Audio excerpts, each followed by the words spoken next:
Se ubedo Ewurade Onyankopon se odeba brofo kasemu a ose to love the Lord your God. Abusiafo yebeda munyina asena fe ya mamo akwa abasronko kwan so. Na otwe asan akọ apro abeto ye bion yewo adusua etoso enan. Se ohwe yen adusua na atifi asem na ose se ubedo Ewurade Onyankopon. Yede mu ncheche mu no ebebrem sesia.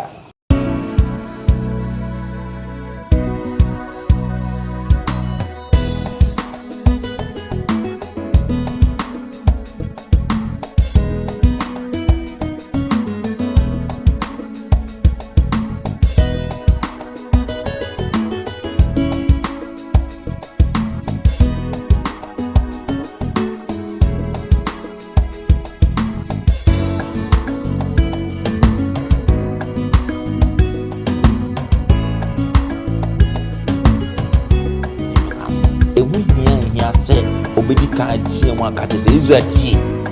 ahoden no se nipa wakoma no nya na nipa dua no nya ahoden ni ho se wo do no a na che se wo de obuo ma no de ani die ma no wo di ne nkransam no so ana ne mransam no so ade na obi kokum obi a ye pasa nde ye mfom so se na so kamera no yo yebema mo akwa ba sonko kwan so na fe ye de nchia sonko so efi yen age nkwapa Yesu Kristo nchen ede ama munyara yebesan adamase sonko kwan so sanse de biarada mode mofidie edito London Ghana memenda akwanfo Sabbath school na fe chosemu empensempensemu sa kote munyara ye no esia sesi nokre ewo Deuteronomy enwoma ne mu anase emprimprin nokre ewo Deuteronomy engoma anymore ene na wotwi mu yewo adisua etoso enan adisua na tifiasem no ose se obedo Ewurade Onyankopon ansa na de adisua yi mu empensempensemu ebebrem no moma yenkotie enwomo emfri harmonies for ho no mu wia ye de adisua mu empensempensemu beto amso.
yɛda yɛnnua no mu harmonies ase wɔ ɛnwoma a ɔmode abrɔ yɛn ɛnɛ yɛadesua no bɛyɛ dɛ paa yɛwɔ adesua a ɛtɔ so 9 ɔse sɛ wobɛdɔ Awurade wo Nyankopɔn sɛnea mekaeɛ no abuafoɔ no ayɛ krado a wɔn bɛbɛboa na yɛde adesua mu mpɛnsɛmpɛnsɛ mu de abrɛ mu mede mo somfo Bismarck Mensa ɛnɛ Onyankopɔn adom me wɔ Elder Kingsford Duaboama ɛwɔ me nkyɛn ha wɔ fidie mu ha sɛ Elder yɛmo akɔ aba da sɛ yɛto nsafrɛ waba me bɔtra Elder na me wɔ Elder Kwabena kyerɛ nso ɛna ɛti mfimfini no sɛnea yɛ nyinaa yɛka no opani kyerɛ ɛna nso opani kyerɛ wɔ ha sɛ opani yɛmo akɔ aba great na afei mekɔ ɛtoɔ ɛno hɔ a ɛnua pani ɔten Mensa nso ɛna ɛte ɛtoɔ no hɔ na opani ɔten yɛmo akɔ aba great maboafoɔ yi adi dwuma wɔ ha soronko paa ɛma yɛn sanse de biara da ɔmo bɛboa ma yɛde sɛ adesua yi mpɛnsɛmpɛnsɛ mu ɛde ɛbrɛ mu na wɔtwe mu no adesua no ɛyɛ me dɛ paa yie sanse ɛtoa so afiri last week adesua no sɛ ne yɛhu last week adesua no apam no da apam the everlasting covenant in fact ɔmo kyerɛkyerɛ mu paa ma yɛhu covenant no sɛ ne sitie me yɛhu sɛ saa adom nyɛ sɛ Yesu Kristo baeɛ na adom no baeɛ adom no hyɛ aseɛ tama onipa ɛbɔ onipa ɛyɛ bɔne no in fact adesua no ɛkɔ kama bisiafo wo a wantimi antie saa adesua no kotie wobɛte adom ase paa yie na afei adesua a ɛwɔ mu no nso watimi afa na yɛnyina yɛde abɔbra sɛ yɛtoa so ɛnɛ deɛ na wɔse sɛ wobɛdɔ Awurade wo Nyankopɔn ansana no ma yɛnkate ani na mema Elder Kingsford ɛmmɔ mpaeɛ ɛma yɛn asomdwe hene bobohu nyame yɛda wase ɛnɛ da yesu biem ɔhomɔborɔ no adom ɛna ɔdɔ kɛse a wɔwɔ ma ama daadaa woyi na di ɛwɔ wo nsɛm mu de ma yɛn nti wabɔ yɛn ho ban na afei wato nsa frɛ yɛn sɛ yɛmmra wo naase yɛsrɛ sɛ bɛka yɛn ho na afei bie yɛ akoma ne yɛ adwen yɛmfa yɛn ho nyinaa ma wo na wo nsɛm a wonam wo twerɛsɛm mu ɛde ma yɛn na watwi mu nyinara no yɛnya akoma pa yɛnya adwenmuteɛ na afei yɛntena ase ne yɛnsua mfiri wo nkyɛn ma ho nkɔnkɔn no mɛyɛ kakaafoɔ twerɛtwerɛfoɔ na yɛsua a yɛtumi de abɔbra pa hyɛ wo din animuonyam wadom so nti amen wait meda moase biom nka abosama yɛde bɛhwɛ yɛde sua no emu no yɛbɛfa afiri Deuteronomy chapter 6 verse 5 ɔsɛ na afei fa wakoma nyinaa ne wokra nyinaa ne wahoɔden nyinaa dɔ Awurade wo Nyankopɔn amen sɛ yɛkɔ mu no nka abosam we bɛba mu ama afei ya doso no sɛneɛ ɛsi ɛteɛ yɛhwɛ sɛ wobɛdɔ Awurade wo Nyankopɔn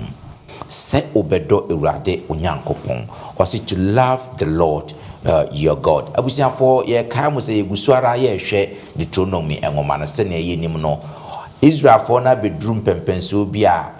aka kakra bi na ɔmo awura bɔhyɛ asase no so nti ɔmo gyina hyeɛ na no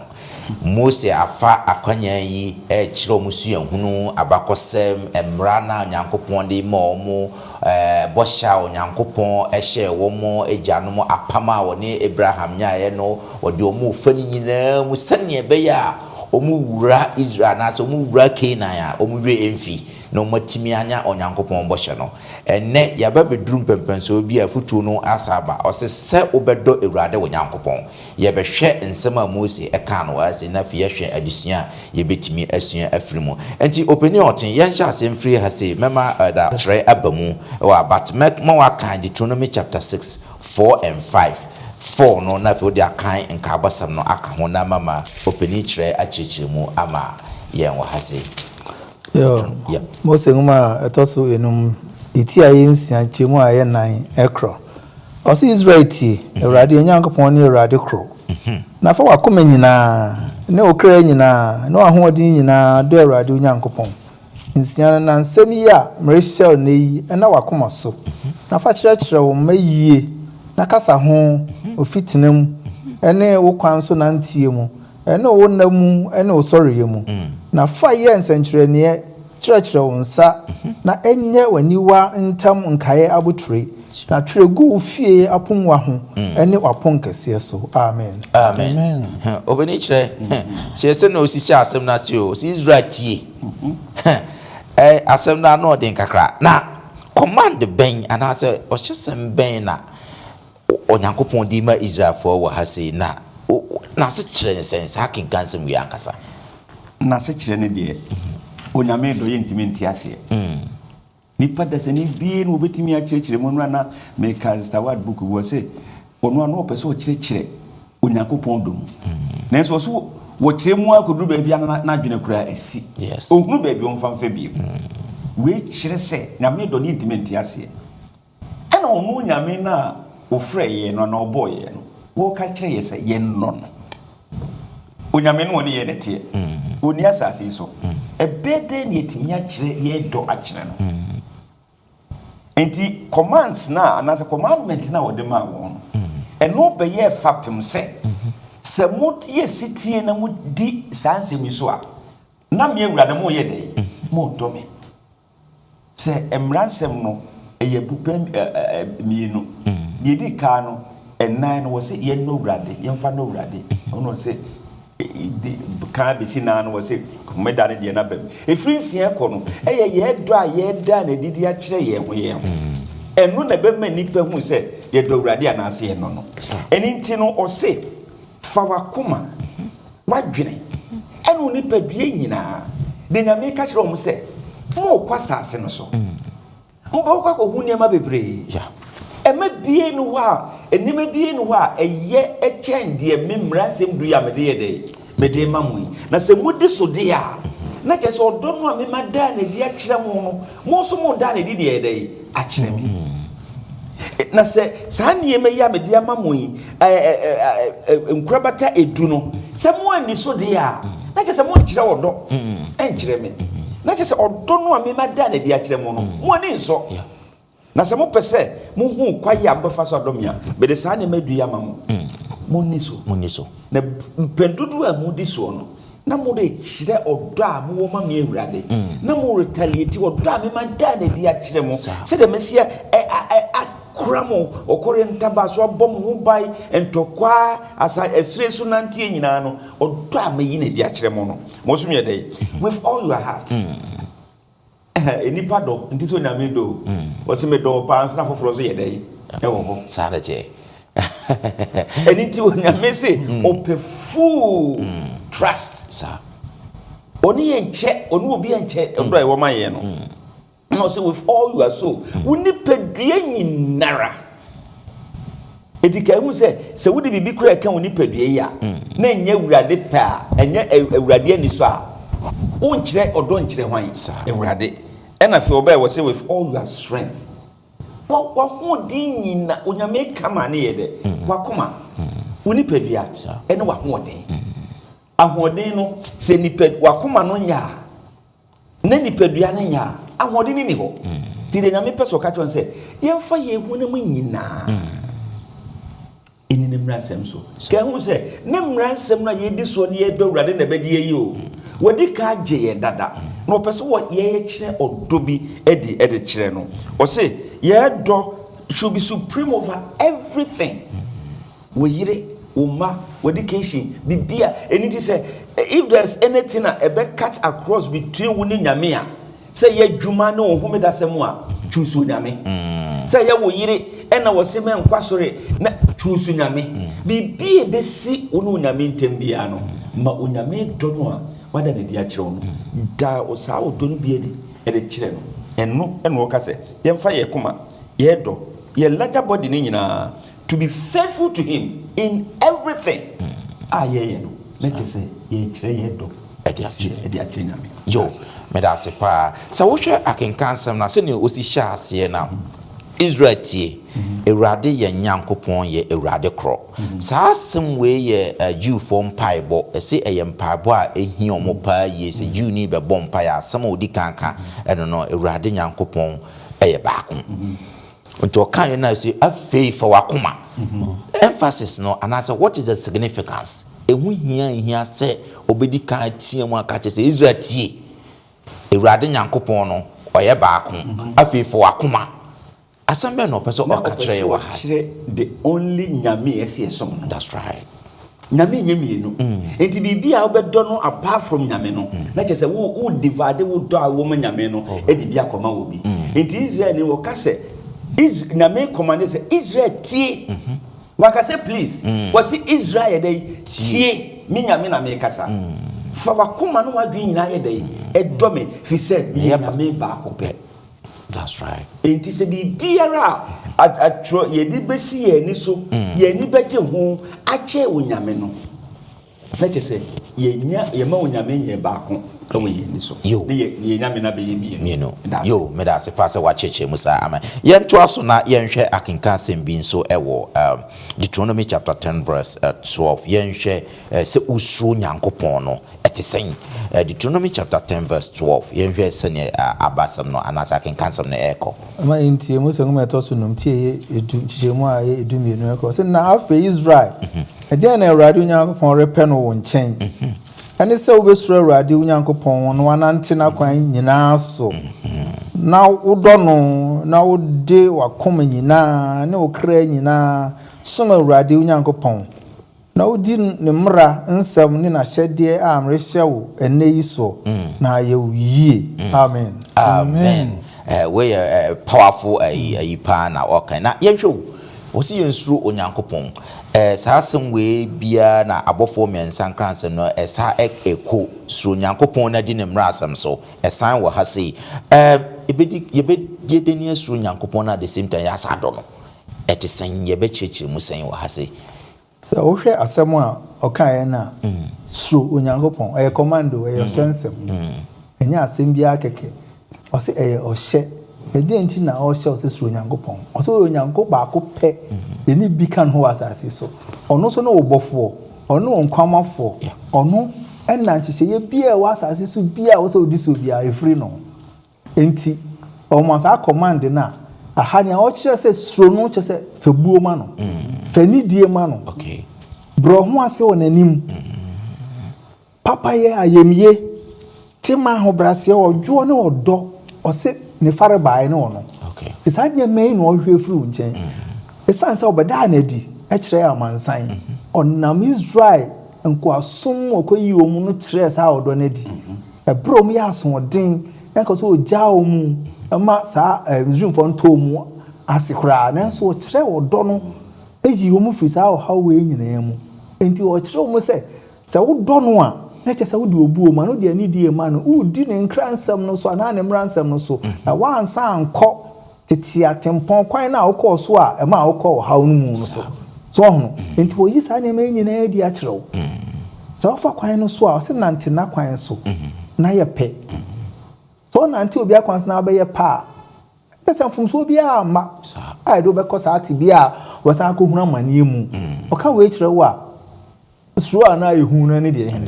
o kire kwampa na ama wo nti se odi buo ni ani die ma no no eno na o kire enye se ehu se suru no da bi na mu fa buo ni ani die ma e ma no yo me da se otin mensa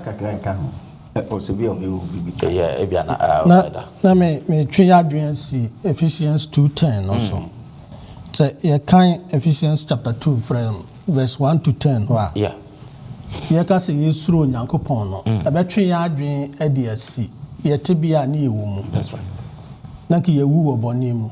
no onyankopon nam na dom so agye ye firi sa owuo no mu ade aba nkwa mu a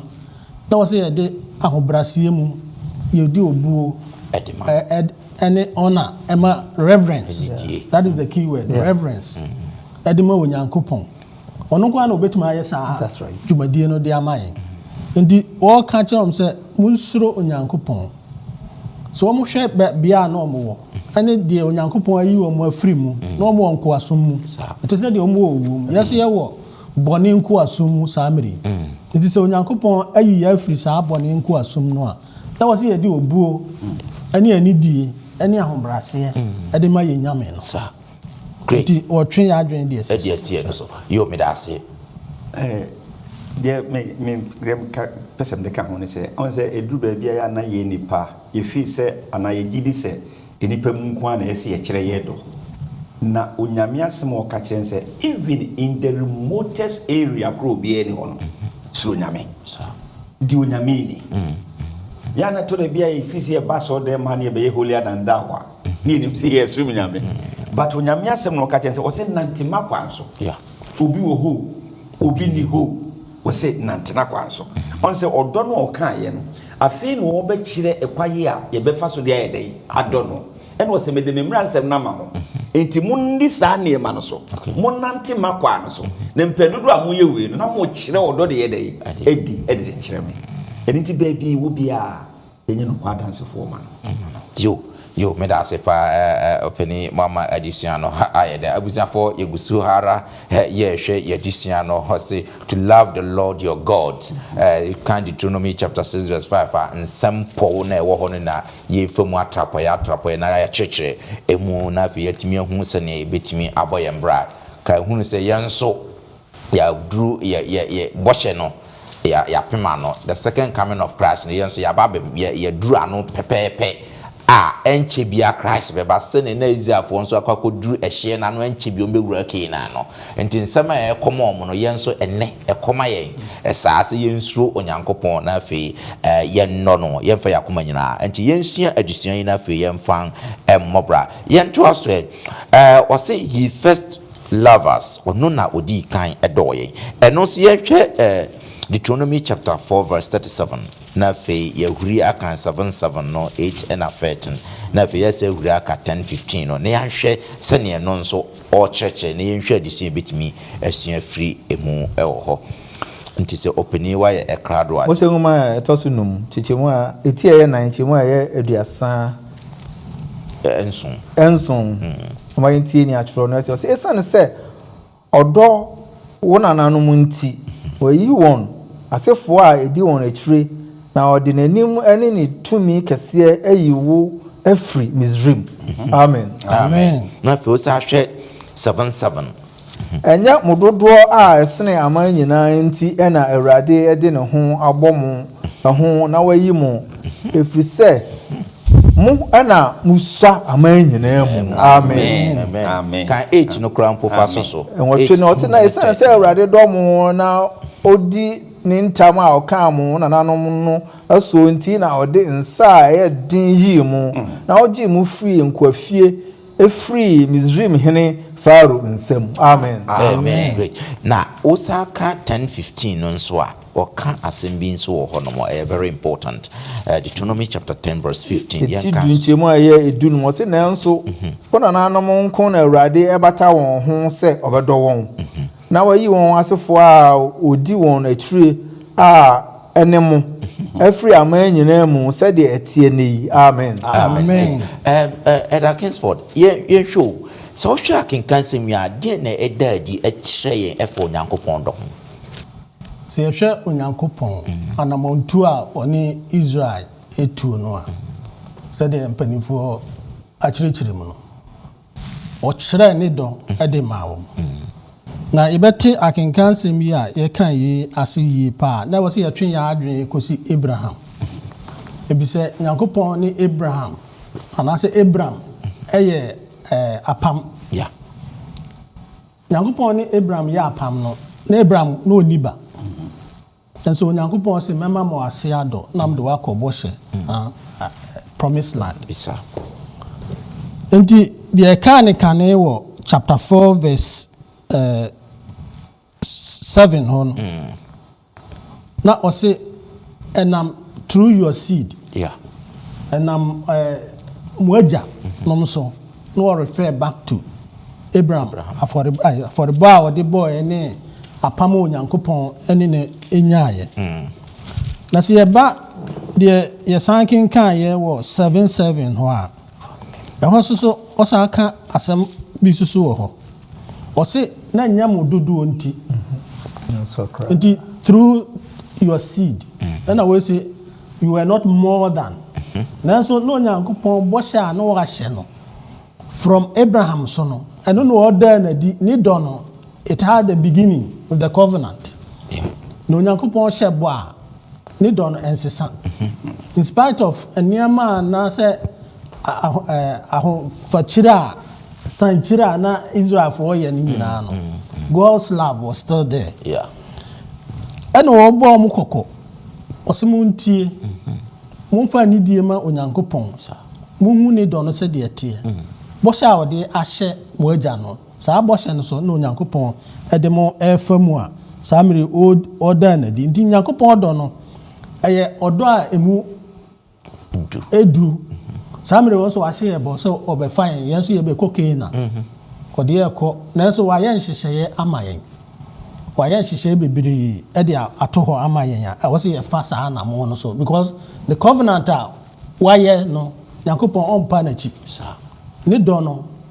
in spite of what we are doing sɛ yɛntie no ne dɔ no deɛ wɔ hɔ wahyɛ ne bɔ na nyankopɔn obɛdi so. Great me da say say ho ba ho baby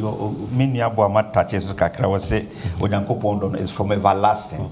to everlasting ye nya mo ye kra na ne do no fi say wo ye nya me a wo ye odo na gye ote so no kra ye dey e ye odo eni nti no ne do no atotwa no despite all the year Israel for ye nyina no wo ya no wakaya Abraham say de menu akaya wo say do a me de do mo na Abraham ni ntimi de mo bere when mo be ko bo chasase so na ye ne no mo me mfa 18 to ye ho so say ye ho to ye ho say na Abraham nti yes so una me do no ye de be o de be kwa kodu bo chasase so na ese me no mi no ye de ye hwe yi pa say Abraham ni ho woko he say me nu abo amaka akra no woko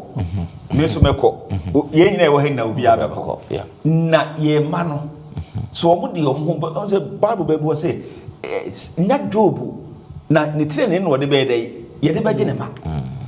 me nu mi na say do wrade no free akuma mu ye ni pedua nyina ne ya ho de no ye mfa no awrade en na nya me hwe free ye ho yo me da se pa ye nto ye disia no so abusiafo heguso ara ye hwe ye disia no se ne esi kono to love the Lord your God so obedo awrade wo nyankopom ye nto se na fe ye hwe akenkansem mienu bi ye mfa ntoto ho na ye hwe ne ni nyina ka ne hwe adisia betimi asua from baako Deuteronomy chapter 5 verse 10 na fi wahura kan 7 verse 9 on so yen hwe sa akenkansem mienu adia ka kyerɛ Deuteronomy 5:9 Mayentie ni atro na se Mose ngoma etoso nom etire num hyemu aye nkron o se na me Awurade onyankopɔn ni nkumfo a metua nananom amu yo so ka mefa maso kosi a wontoto so miensa ne nan a wotane me so amen na fe wo kan verse 7 chapter 7 verse 9 7:9 also nia eho ni o say enti unu say Awurade onyankopɔn no ono ani onyankopɔn no kwafo a okra apam ne adoye ma wona odo no na wodi ni mransem sukosi a wontoto aso apem so amen yo openichre sakin kansem we yebe baba mu sei enam de di kaka se oname do no se obi betimi ati oname do ase a na gina ye te ha yi so ene a kristofo nchiri mai epaye befa so eda onyame esu no edi akira foforo na mafoforo hu onyame no ene be man ye hu se ye do onyame anase ye no eni nti no test wo de be wo se modom ya munye dai modi ma so ene nipa bebre se me ndafo de mode homeda na ya dai akekere mu sa eni ti muji se homeda no nko a but it's obedience to God's way. That's right. Eni na nyame hwe free me no mi edo onyame de waka no se ye nisu a ye nkire odo de nkire no wonu oyiri tifie na woka bibia no wonti a odo no wo ho wonu ba tifie ka bibia no wonti a odo no wo ho debi odo ni ho de nyame peso waka kire nse wo se keep if you love me yes Christ no kraba yes Christ o ye nyankopon no na obewuji ye no ba ye no kan e wo John 14:15 wo se wo domia di mashede so ashede be nyame di ama ye entam no covenant no edebe na edam fifi onyame ni enipa ni edebe na edam fifi betimi ama nipa hu onyame a obo ye ne ye di nachi eno ne apam no eniti nyame se wado wa begewo no se apam no di so a na okoka se me de mi di so a na me ye legalist then bi na sa na wo kire enti emransem enyina no ewiasefo enyina bebre wo mo anye 7 Adventist fo na wo mo enkipo homeda no ombedi mira ni nyina so Sir. nanso duru homeda no so de a omusi atwam Okay. mu diswa legalism onyame opeye total obedience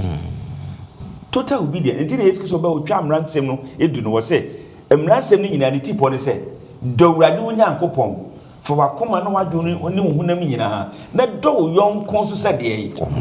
dimpendudu a wo dowurade a demonstrate through your love to your fellow human beings no na kese wo ye dey wo dowurade a wo kire onyankopɔn don edidi nti we have to say so ye do nyame dey no matter the situation yini na shede na so Yo, me da say Eda. nto nyame ka say yeni na hyede so Yeah. I'm say eko both ways ekoma omo a omeda no omo tietia so na afi omo dwen say omeda de atwam say omeda no asafo no bi ana say akristofo bi e de ye adwuma na yesi atwam di a ade na obi kokum obi a ye ka say nde ye mfom so say no so camera no ho ade na obi ko bo adwaman a ye ka say ye mfom so eno so camera no nti eno no akristofo ye di so no eno so ye legalism na tabi eno so e kire say yenya homeda no a ye di so no e wo so ye di so yi ni ehunu say se mi di homeda no so na me ko twitwa me nua na ntina eno so mi bu so nti na o ka say nyame asem na say ne mra no so otimu ba ko a wakoti ni nyina nti ye momodin say ne do no a wayi na di e de a kire ye no ye beti ne do na nka so de o ka no John chapter the book of John or say before the beginning of the world no Yes. now or the plan of salvation at wa mai and am odo a odo yinti ye ma wi ase no kura na onyame aye ne hihye dada so obeji adasa nti wo se ye nso ye de obuo ni ahobrase ene odom ni ye odo na onyankopon e de amaye no na afi ye de ye adwuma e hye ne di anim onyam. Okay. Yo, madam ase afi yen hwe na afi yen sorry yen adisia no so yen fa yakin kansem no enko mako enhoma no ete dumienu yimu aduenu enwotwe ekopim aduasa no the book of Mark no chapter 12:28 to 30 yen hwe asembia question bia yekobisa no ho na yen hwe se ne anu ye ne sikoye Malko asempa iti aye edumienu nchi mu adunu enwotwe kopma aduasa man ti ni atro ne se na atrefo no mu baako a ote se oregi akinye na ohunu se wobu awon yiye no ba bisa no se mransem a edi ni nyina kan ne de ewo hene na Yesu buas no se de edi mransem no nyina kan ne Israel tie Ewurade Nyankopon ye Ewurade kro na do Ewurade Nyankopon firi wakoma nyinaa mu ene okra nyinaa mu ene wadwene nyinaa mu ne wahoɔden nyinaa mu amen on say some way happen wo Mark obi ne ko bisa Yesu Kristo sa question we eno quote Deuteronomy I wonder why binu timika say apam dada no is no more but when Yesu Kristo na yesi yedi na chi no quote apam dada because o quote verbatim from Deuteronomy chapter 5 eno di is asem na no great yen show na some way say no na ehwo asem etesen opinion tin we opinion da si bebre on say tro no say waka ne ya akiro onipa bibie hia ma mienu bia say wo say etimi gi ye ho efiri wiase ni mu ne bone nyina mu no nyame de amaye so hono de ohwehwe sem no mienu ye be yan say ye bedi na yedi no say ye betwe ho afiri bone ho enti obeda ne ma bebre di kire yen ni suban na afi osan de tro yiso ato ha amaye am say me kan enuma bi na bibi mo say kote you see accept responsibility for your own life. You see know that you'll be able to get to where you want to go only by yourself and nobody else. So person ko baby a jitum said wa na obetimi ayede akọ na nyi obi a na betimi do akọ because ye sika ye betimi ama obi say ye car ye betimi ama obi ba o desire say wo nkwa obi a nya ohe sa ohu de akire sa de je enti di otro no di ama ye nyina no asi de Kristo beka to ho no so say yen na odadi odo faribai so odo a ose ahode onyame de ma wo no odi da odo adi na odo no ose enam ne ma miensa so ose okra wakoma ene wadwen so momenta odo no be fa sa ne ma miensa no hard na betima ye bone atia wonua ana obetima kwati ne ma abetima ma wadi yesu enti we accept responsibility for your own life na ohunu se ba bia pese okobia je se wa na obetimi akọ na ni obi na de obekọ a ni atro no da na di bia no enhye bia obetimi adi so me say kan bi o say kan bi say the most important thing in life is to learn how to give out love and accept in love adi ehia pa say wo betimi ayeden ada wodo adi na waji odo so afoforo de ba no so ayeden atomu a give and take obu o ha de obey a che ni bia no asenya no fe no ba odo adi no obi so da obi adi kirewa asi wiasem ni nyina asem me kire do na de me kire do nkire so kire odo kire mi a minu mi enu ha ba da ye ntemo enti onyame abayi do se adi a kire mi na wo kan sem eti se nyina kire mi se me so mi ni a kire a sa o ha ba bi o na wo mi ni ntemo edi enti na ne ma o pese mi ye bia mi ntimi nye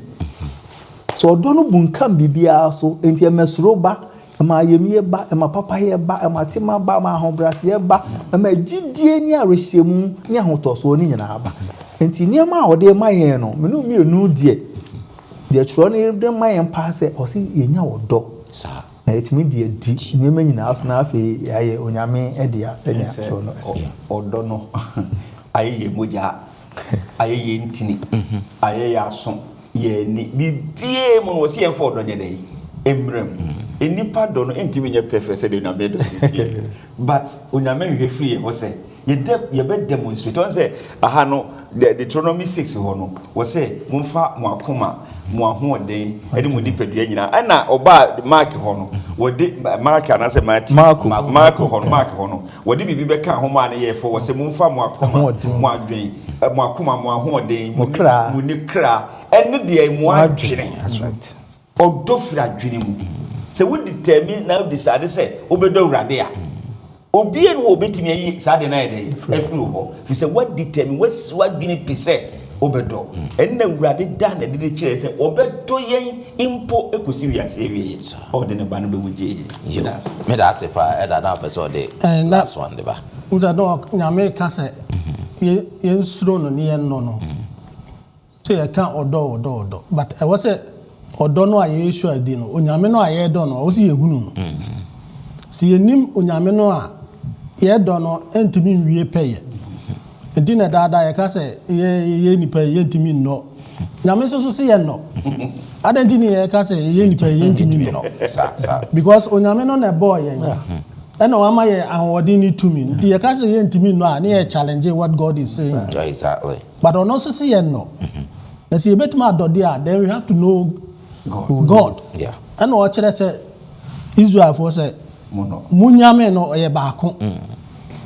Said the minu ya kan ashase no. We are see yetiminya enyame no bebiri. Ye djuma betima ye nyame, me ka betima ye nyame. Ye yerenom, ye bebu ye yerenom, ye bebu ye elders, ye bebu ye papa no more than see ye bu nyame. But I know what I say, see ye do nyame dia. Ye betie no. Na onyame do no e ode abehye ebu na matimi ado na so watimi ado yonko enti no se ye se de do nyame no saa so ne ye no ye yonko di ye ka se ye ntimi no se nyame a ye ntimi no ye nipa ye ntimi no iye a let's say ye dispute what God is saying because o say said love God and love your neighbor that's right it's the same thing yes sir enti commander ode ama enti se ahodi no na eni ho a na wo se onyame ne yesere ne se o ma yesa ahodi no eni tumi no because ye yi nyame firi ho de a na se de wo kan e be yampa se bibia ni wa e betuma aye on our own we can do nothing but with God no all things are possible yo madam ase abusiafo ma ya de pa se mode adusuan yi abre yen achiefo so ye beda mo ase adusuan na aye de pa na wo hwese ne adusuan no esi kona Moses aka abakosem na wacheche Israelfo apam no mu wacheche ni esi ye sene onyankopon frɛ Abraham ne yi sene be ebia o kasa no na omo deda ebi obi ha abakosem no ye afi no se o kasem chiro bia na afi bo kasa tie na afi de o pese se wada anyane na we no nti o kasa tie no afi de nsem a ediri so no because we na most important and the central and na the pivot a omudi ko wura bohye asase no so o kasa afi mu tie no ne edi kan ne se o se mu hu se onyankopon no e den o ye ba akopɛ na afi mu hu se onyankopon ye ba akopɛ a mo mfa makoma ene mu bibia nye den Yekobisa Yesu Kristo say emrasam no de hi ne dika no asem we no kotu ye na che say ne gina nyameso nso pa so obomu so onyankopon ye baako na wode wakoma ene wadwene ene obibia ebesom onyankopon eno na ye nso sesi ya ba begina abohye asase no so enche bia na Yesu Kristo bo ento onu nso tiamu aka che say tie enti sa tie we na o ka chom ye nso na ekoma yen se yantie ne ya no onyankopon ne ya mfa onyankopon say ye baako pe na start dwendwene niema bi na nyame krompo yese no momu di nyame atem no wode hu kohyemu a wanhwe yi na bohye asase no wantimi ayeden anko very very important parabusian for the next week yede ne eto aso no nso ebeto anso eno be adisuan etoso enum adisuan no to aso santi se woyi hu firi mu a wanhwe ya wonhu Deuteronomy ngoma no se ne esi ko sane wonya adaje ne ye sa adisuan yi sa na minim ye se next week so onyankopon be bo ni wabusan fo won ban na afie nyina simi asa trans ne ye sa adisuan yi onyankopon enhira mo bia mo wo biara no kationi na memo otin opini otin mensa enhira adisuan no so e mayen mayen monpaye da wasinya me kwantrefo pa na odisuan a odo na moma so de amayen no trosam so de amayen odo na aka ho asem na no na be me yetima ye nkunimdifo oni na nanom kwa apam gina odo so edi won kan ma ne o so ye boa won bia no nyame ye ofam die o musin to nti na ma o ha ba won so e koma yen so a ewie bre ato yen ye nso se kwati u ni ani wa hyede no mransam so a saa na beto yen sra hodin firi won chen srenim die firi won chen frinti ase firi won chen se betimi edi ubo hye asem so na etimi abo embremu etimi abo kwan am ye duro nche me mobo na fa gi ensi nto no fa na fa wo do no be me die mu na me etimi yankunim di fo we yebrem for Yesu din mu nti amen